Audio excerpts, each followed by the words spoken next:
Educação à distância, mudando realidades.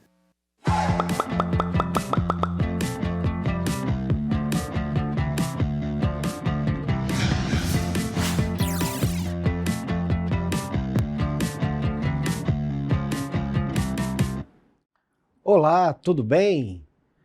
Eu sou o professor Marcos Aurélio Borchardt, sou uma pessoa de cor branca, estatura baixa, estou vestindo calça preta, sapatos pretos e uma camisa de manga longa da cor rosa. Estou nesse momento no estúdio de gravação do IFRO Porto Velho, Zona Norte, e ao fundo tem uma parede branca com os dizeres EAD Mudando Realidades. A disciplina é a de Gestão de Projetos do MBA em Gestão de Instituições Públicas. A aula de hoje que nós vamos trabalhar é a aula 2, que são os métodos ágeis na gestão de projetos. Vamos nessa? Muito bem, pessoal. Chegamos ao nosso segundo encontro, conforme programado no início do nosso curso de Gestão de Projetos. Nós vamos trabalhar hoje com os métodos ágeis. Então nós estamos saindo da abordagem tradicional, onde a gente viu como é que ela é complexa, como é que ela é pesada, não é? Como ela foi feita para trabalhar com projetos grandiosos, não é? E aí partimos agora para uma abordagem com métodos que a gente chama de métodos mais leves. Então, o que nós vamos ver inicialmente? Para a gente conseguir entender o que são métodos ágeis, precisamos entender as diferentes abordagens existentes, que inclusive vão partir lá da abordagem tradicional, também conhecida como preditiva. Então, vamos ver as principais fases para a gestão de um projeto nas abordagens preditiva, adaptativa, ágil. Vamos ver a nova geração da gestão de projetos, ferramentas Framework School na gestão de projetos, adaptativos ágeis, e ao final a gente apresenta também um rol de ferramentas. Então é importante, pessoal, a gente começar mostrando para vocês quais as principais abordagens que são utilizadas na gestão de projetos. Então toda vez que a gente vai falar em elaborar um projeto, ou conhecer um projeto, identificar um projeto, selecionar um projeto, né, precisamos inicialmente entender o que existe de abordagem, né, como que ele foi concebido. Ele é um projeto para tratar, né, de uma necessidade, né, em uma escala complexa, simples, né? Então, as diferentes fases, elas estão aqui representadas pela cascata, pela incremental e pela ágil. E aí, a gente sabe também, além dessas três fases, né, temos atualmente, né, o incremento, né, aparece até com a abordagem incremental, também da abordagem híbrida, né? Então, o que seria uma abordagem híbrida? Seria a junção ou trabalhar, né, de forma concomitante com a abordagem cascata, a abordagem incremental, a abordagem ágil, né? Então, nesse sentido, a gente inicia aí o nosso estudo. A abordagem cascata, ela vai dizer o seguinte: a tradicional abordagem cascata é caracterizada por fases sequenciais cujos esforços não se entrelaçam ou sobrepõem entre si. É necessário realizar todo o planejamento detalhado e completo para depois iniciar a execução. O gerenciamento torna-se um pouco mais engessado. Então, o que seria essa abordagem cascata? A abordagem cascata seria aí o método ou o mais próximo do que a gente viu na aula passada, que é a abordagem tradicional. E aí poderíamos representar com esse desenho. Então o desenho da abordagem cascata, ele parte de uma concepção do projeto, um design e arquitetura, o planejamento da execução, a construção testes de aceitação, recebimento e entrega. Professor, mas isso a gente já não viu na aula passada? Essa abordagem tradicional? Então é bom salientar que quando a gente vai trabalhar com novas metodologias, é importante que a gente não despreze as metodologias que a gente já teve contato. Então, no ambiente de gestão de projetos, é muito comum as pessoas adotarem metodologias para si. Ah, eu sou a favor do método ágil, eu sou a favor do método incremental. Não, eu só trabalho com o método, a abordagem tradicional, porque ela é uma abordagem de mais de 25 anos, que está lá no PMBOK, não é? Desde 1996. E aí nós vamos ver lá na frente que essa manutenção de todas as abordagens e a possibilidade de utilizá-las de forma individual ou ainda de forma híbrida ou ainda de forma interativa, ela é muito possível, não é? Então, não podemos desprezar a importância dessa abordagem, até porque ela continua sendo muito utilizada. Já a abordagem incremental, ela por sua vez assemelha-se ao planejamento em ondas sucessivas, né? Ou em sucessivas ondas. Existe o macroplanejamento do projeto, que consiste nas fases e suas principais entregas. As fases não são detalhadamente planejadas no início do projeto. Cada fase é planejada e executada de forma interativa e incremental. Opa, olha aí, professor. Então significa que já apareceu aí, né, a possibilidade da gente utilizar uma abordagem interativa dentro da abordagem incremental, né? Então, como nós falamos, trabalhar com metodologias, com abordagens de projetos, né, requer muitas vezes um conhecimento de todas as possibilidades que a gente tem. Então, como que funciona, né, o desenho da abordagem incremental? Então, o desenho da abordagem incremental, ele vai se apresentar da seguinte forma, né? Por exemplo, eu tenho uma fase 1 de um projeto. Eu comecei a desenvolver um projeto e aí, a partir do momento que eu realizei uma entrega, né, eu percebi, né, que eu poderia já começar uma nova fase, né, de um projeto, né, daquele projeto ou de um projeto maior. E aí, a fase 3 da mesma forma, sucessivamente. Então, o que seria isso mais ou menos? Vou tentar dar um exemplo prático. Nós temos um núcleo de artes dentro do IFRO, aqui no IFRO Porto Velho, Zona Norte. E aí, o núcleo de artes resolve fazer um evento. E esse evento é considerado um projeto, ele é institucionalizado como um projeto. E a partir desse evento vão surgir propostas, não é? Novas ações que serão desenvolvidas no período desse evento até um novo evento, não é? Então, eu consigo implementar uma nova fase de um projeto maior, que é o projeto lá do Núcleo de Artes, que foi a concepção do Núcleo de Artes. Então, assim a gente vem fazendo com todos os núcleos, né, que ocorre no IFRO. Tá? A gente trabalha com uma abordagem parecida ou semelhante, né? Apesar de todos os nossos projetos hoje seguirem a padronização do guia PMBOK em termos, né, de entregas e gerenciamento de projetos, nós tentamos ir incrementando projetos à medida que a gente vai construindo um ambiente de projetos junto com os nossos alunos.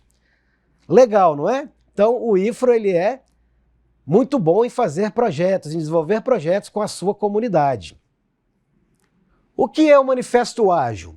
Pessoal, então uma vez que a gente viu aí essa abordagem preditiva, em cascata e incremental, a gente começa a ter a possibilidade de ir migrando ou passando, não é? Chegando na abordagem ágil. Mas antes da gente chegar na abordagem ágil, é importante a gente compreender como que ela surge, né, no contexto do gerenciamento de projetos no mundo, né? Então, antes da gente ter uma abordagem ágil, né, ou um framework, Scrum, que é um método ágil, Por exemplo, nós precisamos entender que houve toda uma movimentação global, não é? Em torno da necessidade de simplificar, não é, os projetos que, ora, eram apresentados, né, numa abordagem tradicional, né? E considerados muito complexos, pesados, né? E que não permitiam esse incremento, não permitiam realizar entregas parciais, né? E da onde surge isso? Esse método, essa abordagem ágil, vai surgir do Manifesto Ágil. Professor, então o que é o Manifesto Ágil? O Manifesto Ágil é uma declaração de valores e princípios essenciais para o desenvolvimento de softwares, né? Então ele surge para tratar de softwares. Ele foi criado em fevereiro de 2001, quando se reuniram 17 profissionais que já praticavam métodos ágeis, como XP, DSDM, Scrum, FDD, etc. Então é uma linguagem da área, inicialmente de software, né? Durante a reunião foram observados pontos comuns de projetos que tiveram sucesso em suas metodologias. Com base nesses pontos, foi criado o Manifesto de Desenvolvimento Ágil de Software, que chamamos hoje de Manifesto Ágil. E como que está composto, né? Como que foi apresentado esse Manifesto Ágil? Né? Ele tem valores e princípios, não é, que vão nortear essa manifestação dos seus idealizadores, não é? Então, o manifesto ele é composto por 4 valores e 12 princípios. E vocês vão ver como é importante, não é, a gente entender por que declarar valores e princípios, não é, hoje, né, passou a ser muito mais significativo para o ambiente de gestão de projetos como um todo, e não somente para a abordagem ágil, né? Então eles direcionam e servem como base para saber se de fato estamos aplicando agilidade. E aí quais são os valores do Manifesto Ágil? Primeiro, nós temos indivíduos e interações mais que processos e ferramentas. Então é dado uma ênfase aos indivíduos e interações, né? Mais do que a ferramenta que a gente vai operar o projeto ou o processo no qual a gente vai estruturar o nosso projeto. Então as pessoas e as interações das pessoas com os processos são mais importantes. Naquele momento, né, a gente estava tratando de um manifesto voltado mais para a área de software, né? Então, software, outro valor, software em funcionamento mais que documentação abrangente, né? Então vamos retomar esse valor. Por quê?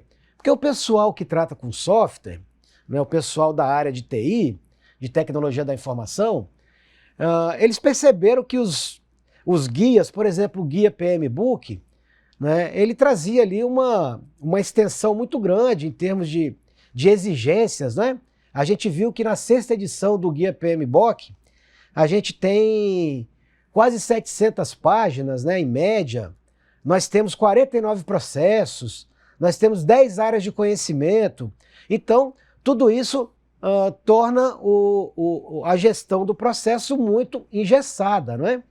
E aí, o guia, ou o Manifesto Ágil, melhor dizendo, ele vem para quase dizer isso, né? Olha, a gente não pode seguir na íntegra, né, o que as edições, ou até essa última edição do Guia PMBOK está propondo, porque para nossa necessidade, nós precisamos de entregas muito mais rápidas, né? E aí nós vamos ver dentro do framework Scrum como se manifesta, né, essa oposição à utilização, né, de guias, né, muito detalhados, complexos e talvez para a necessidade de software do pessoal de TI que não respondia, né, para entregas parciais, né, para ciclos curtos, né, como nós vamos ver que tem um nome técnico, né, mais adiante.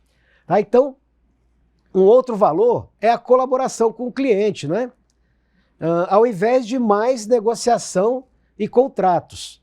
Tá? Então, trazer o cliente para a colaboração, né, sobre o que precisamos desenvolver, sobre o que ele realmente quer, não é? Qual o valor que ele quer, né, em termos de entrega, não é? O que ele quer de agregação de valor, não valor no sentido, não é no sentido do valor final, né?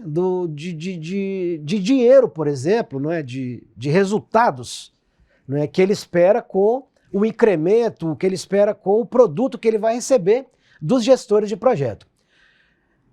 Um outro valor importante é responder às mudanças mais do que seguir um plano. Então, adaptação, por isso que a gente fala, não é? Que o método ágil, ele é adaptativo.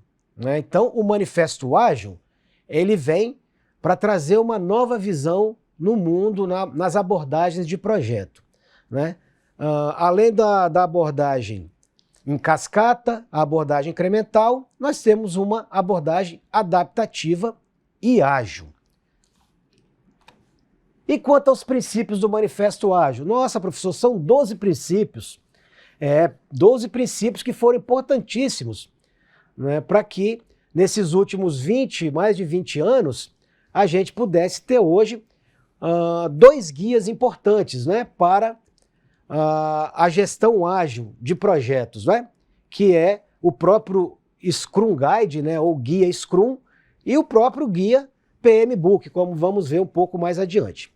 Tá? Então, fica aí para vocês, né, pessoal, a lista de princípios, né, para que vocês possam fazer a consulta, né, estudar um a um, né, lá no nosso ambiente virtual, onde vai estar disponível, né, os materiais auxiliares, né, onde vai estar lá o guia Scrum, o link do guia PMBOK, que está hospedado lá no PMI Standard, né, para a gente poder entender um pouco melhor cada um desses princípios do Manifesto Ágil e o próprio Manifesto Ágil, tá?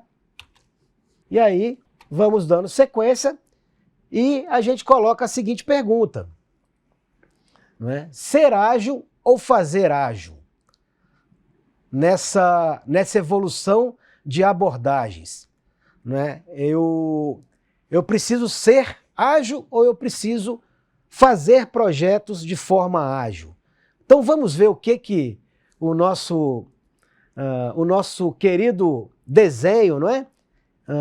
Traz aí como proposta. Então, quando a gente fala de agilidade, nós estamos falando que a agilidade é um mindset, né?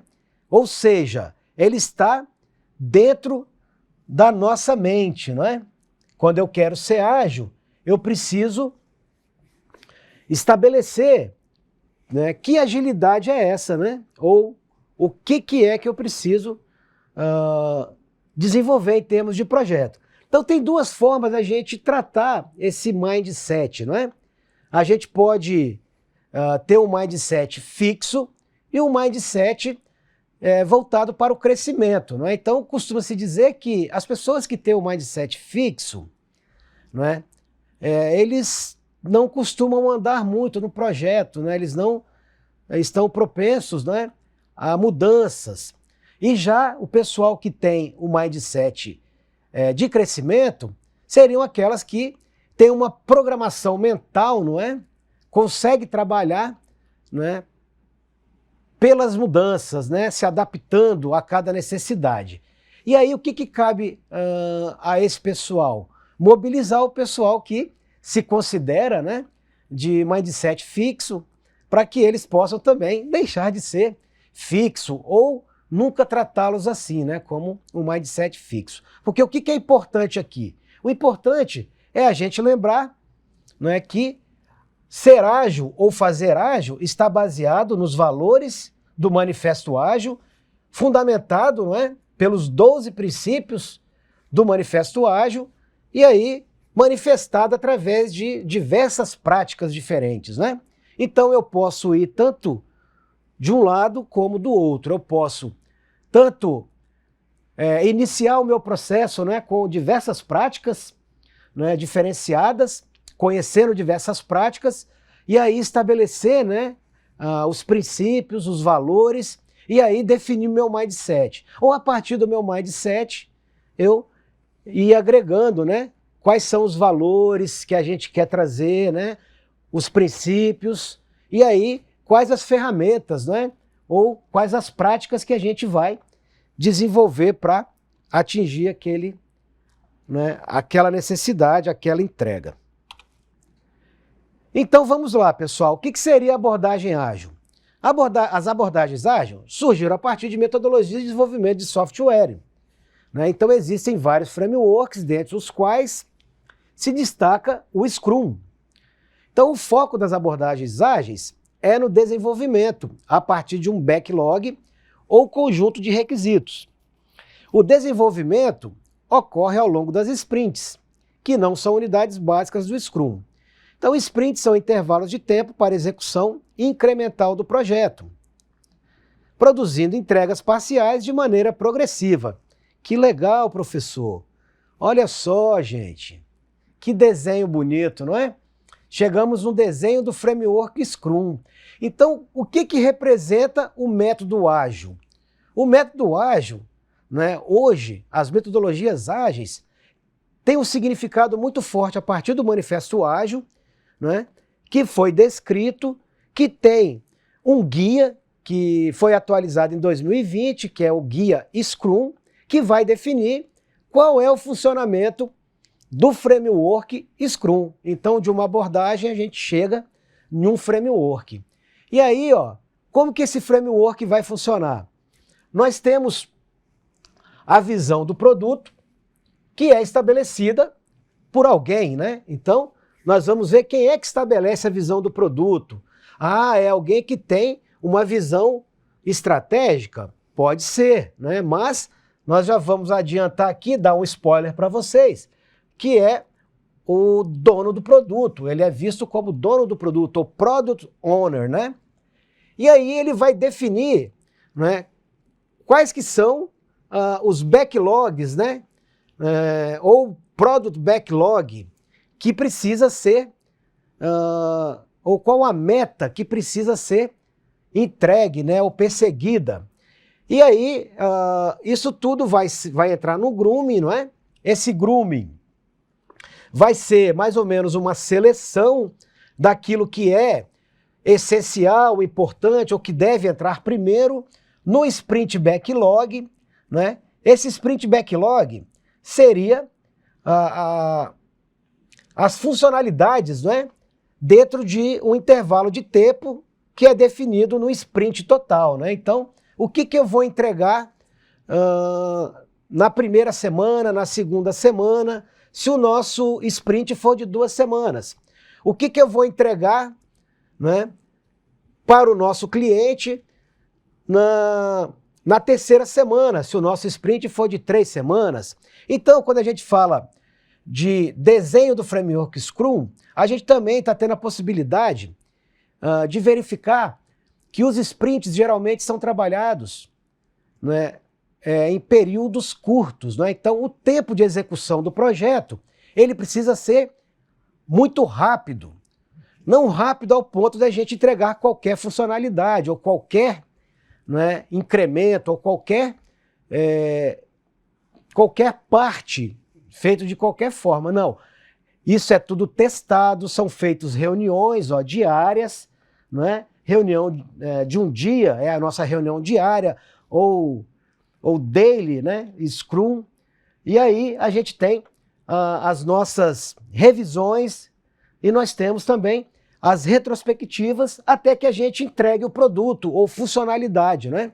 Para aquele cliente, né? Ou para a pessoa que espera lá utilizar o nosso projeto, né? Ou o produto do nosso projeto, tá certo?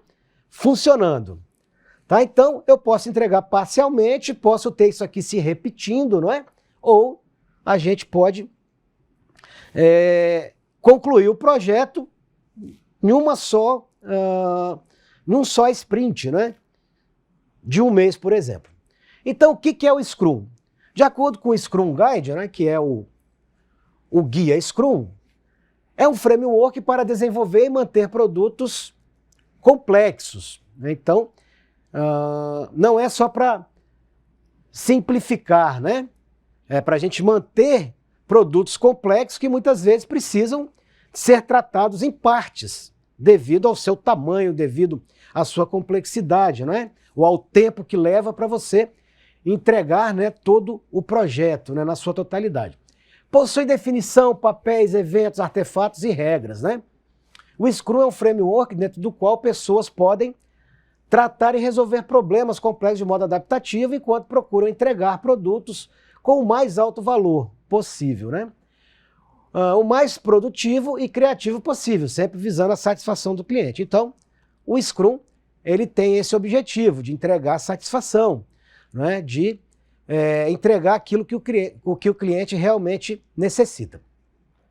O Scrum também é baseado em 3 pilares essenciais: transparência dos processos, né? Requisitos e entrega e status, inspeção constante de tudo que está sendo feito, adaptação tanto do processo quanto do produto, né? Adaptação a quê?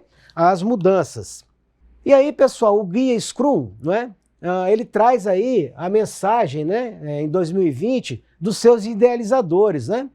Que é o Schwaber e o Sutherland, né? O Ken e o Jeff, não é? Então, eles vão dizer o seguinte: nós seguimos o uso crescente do Scrum no mundo cada vez mais complexo. Temos a humildade de ver o Scrum ser adotado em muitos domínios, com trabalho essencialmente complexo, para além do desenvolvimento de produtos de software, onde o Scrum tem as suas raízes. À medida que a utilização do Scrum se espalha, os criadores, investigadores, analistas, cientistas e outros especialistas fazem o seu trabalho. Então usamos a palavra criadores no Scrum não para excluir, mas para simplificar. Se obtiver valor do Scrum, considere-se excluído. Então, o que é importante da gente deixar aqui bem claro? O Scrum, ele foi criado para desenvolver softwares, mas hoje ele é utilizado em qualquer tipo de projeto. Se eu quiser fazer um projeto pessoal, se eu quiser fazer um projeto dentro da minha escola, um projeto na área de gestão de pessoas, um projeto para desenvolver habilidades, um projeto para desenvolver um novo produto, um projeto para desenvolver um novo processo, eu posso fazer, né, o uso da abordagem ágil, da abordagem adaptativa ágil e especialmente da ferramenta ou framework Scrum. E quais são os valores, né, do Guia Scrum, que vem nesse Guia Scrum 2020? Né? A gente tinha os valores lá do nosso Manifesto Ágil, agora a gente apresenta os valores do Guia Scrum, né? Então há um incremento, né? Compromisso, foco, abertura, respeito e coragem. E ele está traduzido aí no slide, né? Então, a Scrum Team, né, ou a equipe Scrum, compromete-se a alcançar os seus objetivos e apoiar-se mutuamente. O foco principal é o trabalho do sprint para fazer o melhor progresso possível em direção a esses objetivos. Então, a equipe e os seus stakeholders estão abertos, né? Estamos falando de abertura em relação ao trabalho e aos desafios. Os membros do time ou da equipe respeitam-se, estamos falando de respeito, uns aos outros para serem capazes e pessoas independentes, sendo respeitados como tal pelas pessoas com quem trabalham. E os membros do time, né, ou da equipe têm a coragem, falando de coragem, de fazer o que está certo e trabalhar em problemas difíceis.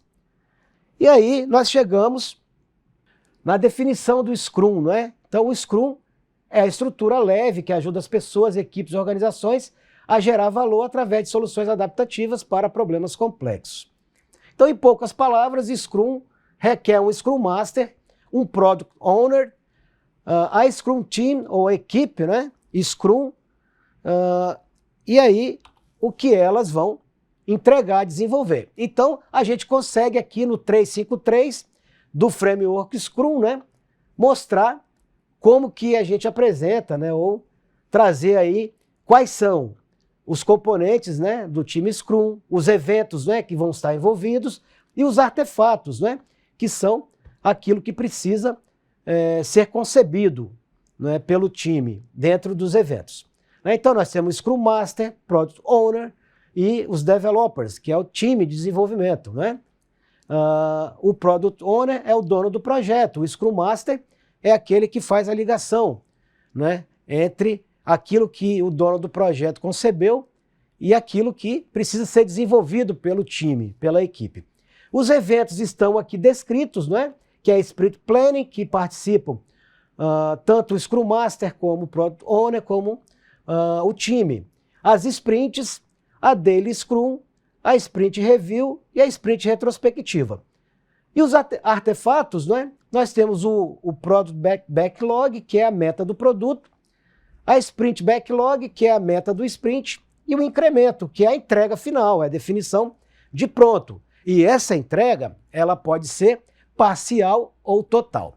E aí, pessoal, tem um vídeo lá no AVA, né, que está lá disponível, integrado, né, aos materiais auxiliares, onde vocês vão poder ver, né, o Scrum rodando, né, enquanto time, eventos e artefatos. Esse é o novo desenho do Framework Scrum, né? A gente coloca, né, tudo aquilo que a gente viu do slide anterior, né? A meta do produto, é feita a reunião, né, entre os envolvidos, que é a Sprint Planning. Eu tenho a meta do sprint, ou seja, qual funcionalidade eu vou entregar primeiro, aí eu já tenho uma definição mais ou menos do que vai ser entregue, e aí, a partir daí, dentro dessa sprint, né, de 2 a 4 semanas, eu vou ter a Sprint Review, né? O momento em que eu vou verificar se o que foi planejado, executado e realizado como etapa do projeto, como incremento, ele está pronto para virar um incremento e ser entregue para o nosso cliente ou ser informado, né, ao ponto até dele usar, né? E aí, antes disso também a gente faz a retrospectiva, que seria o momento em que a gente está comemorando, né? A retrospectiva, ela serve para você ver o que mudou de fato, se houve mudanças naquele processo ou se a gente desenvolveu tudo como estava planejado, né? Ou ainda se a gente teve surpresas que poderiam ser utilizadas de forma até um pouco melhor nas próximas etapas ou nos próximos sprints.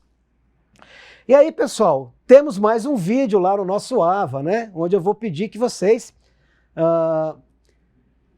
complete, né, a frase que está colocada aqui, ó, a felicidade surge quando temos, né? Então, gostaria muito que vocês assistissem esse vídeo lá na unidade 2, na aula 2, né? Que vai trazer aí os princípios, né, dos métodos ágeis, da abordagem ágil, né, e do Scrum como framework. E aí, pessoal, chegamos na nossa fase final.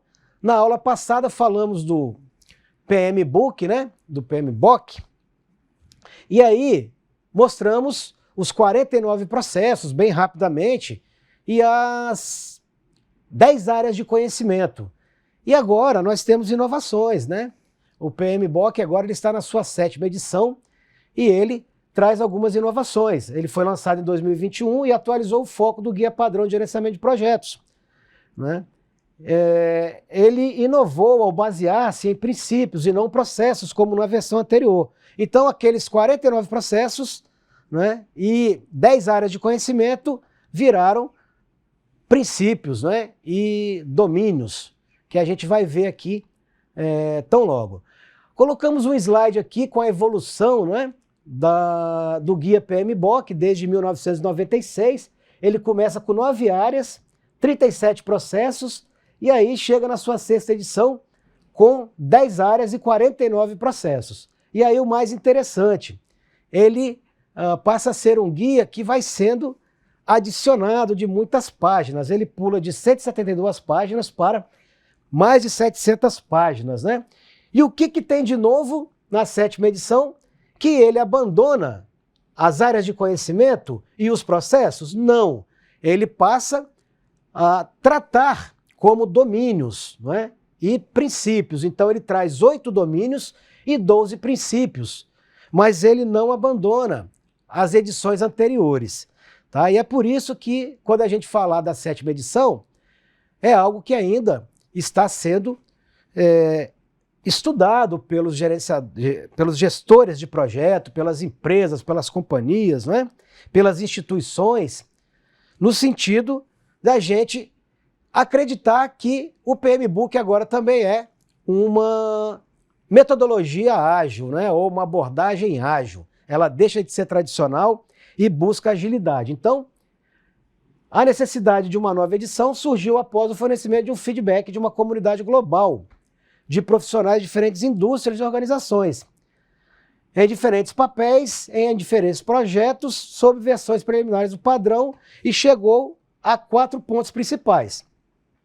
Precisamos manter e aumentar a credibilidade e a relevância do guia PMBOK, né? Então, para que ele não caísse em descrédito com os novos métodos ágeis, foi necessário reinventá-lo ou, né, pensar o guia PMBOK de uma forma ágil, de uma forma mais enxuta, de uma forma que não fosse apenas uma prescrição, não é? E sim uma orientação. Melhorar a legibilidade e a utilidade do guia, evitando exageros de inclusão de novos conteúdos, detectar a necessidade de novas informações e fornecer conteúdo complementar sempre que necessário. E especialmente reconhecer que há valor na estrutura e conteúdo de versões anteriores e que a nova versão deve manter esse valor. Como nós falamos, o guia PMBOK, ele reconhece, não é, que apesar da gestão de projetos ter migrado para os métodos ágeis, né, eles ainda continuam acreditando fortemente, né, nas abordagens tradicionais, na abordagem em cascata, na abordagem incremental, na abordagem ágil, né? Então, começam a adotar, já na 6ª edição já começaram a falar disso, mas a gente não conseguia, né, perceber muito nas pessoas que utilizavam, ou nos projetos que utilizavam o PMBOK.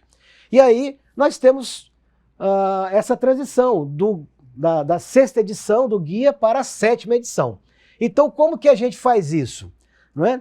A gente vai, através da nossa figura, que está lá no guia, não é? A gente vai ter o link também para poder acessar o PMI, que é onde está disponível o guia PMBOK, né, na sua nova versão. Nós vamos fazer esse entendimento. Saímos das 10 áreas de conhecimento para 8 domínios de desempenho de projetos.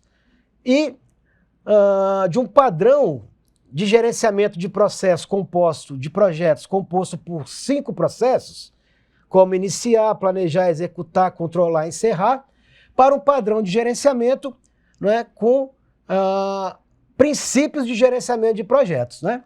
E aí, quais são esses princípios? Nós temos a intendência, nós temos equipe, partes interessadas, o tailoring, não é? Nós temos a complexidade, o risco, nós temos a resiliência, né? Nós temos também a mudança, né?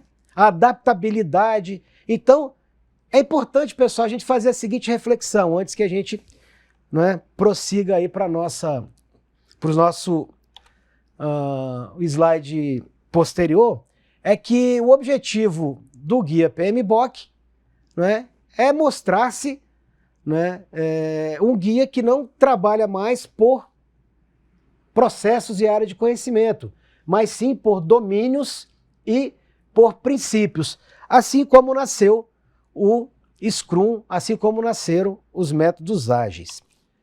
E aí fica algumas dicas, né, da PMI, que está lá no site da PMI, né, para quem for acessar, né, que a maioria das organizações implementou o modo de trabalho híbrido, a colaboração online e o trabalho remoto. Eles tornaram essas formas normais de trabalho, né, a partir dos últimos anos.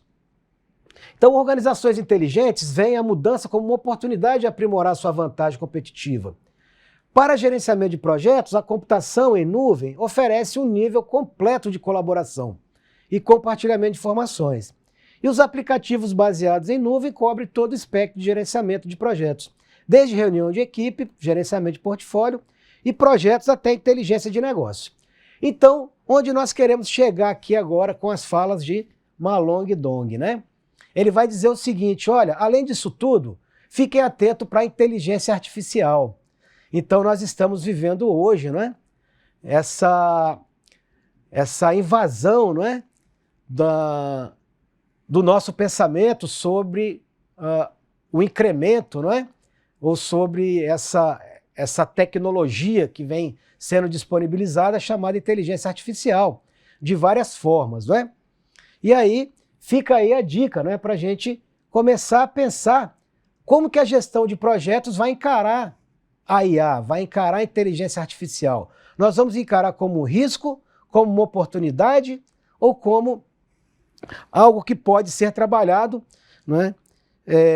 Para nos auxiliar já neste momento a elaborar projetos e selecionar, quem sabe, né, os melhores projetos que a gente pode ter, né? Deixo aqui também um slide, né, para vocês das ferramentas, de algumas ferramentas de gerenciamento de projetos, né? Tem uma sequência de 11, né, para gerenciar projetos complexos, mais simples, né, projetos considerados preditivos, em cascata, incrementais ou ágeis, né, que vão aí fazer parte de uma lista, né, que aparece na internet de forma gratuita, de forma paga, né, de acordo com a necessidade de cada usuário, de cada gestor de projetos, né, ou usuário que vai ter contato com a ferramenta. Eu, particularmente, já utilizei a ferramenta Trello e o Project Canvas, né, e posso dizer que elas são ferramentas que auxiliam muito bem, né, no nosso gerenciamento de projetos e também depois, né, para a execução. Tá? Então, pessoal, antes da gente se despedir, lembre-se, antes de definirmos uma ferramenta de trabalho, precisamos entender qual a abordagem, né, que nós vamos utilizar, ou quais abordagens. E essa é a mensagem, pessoal, que a gente deixa para a próxima aula, né, nossa aula mais importante. Seja ágil!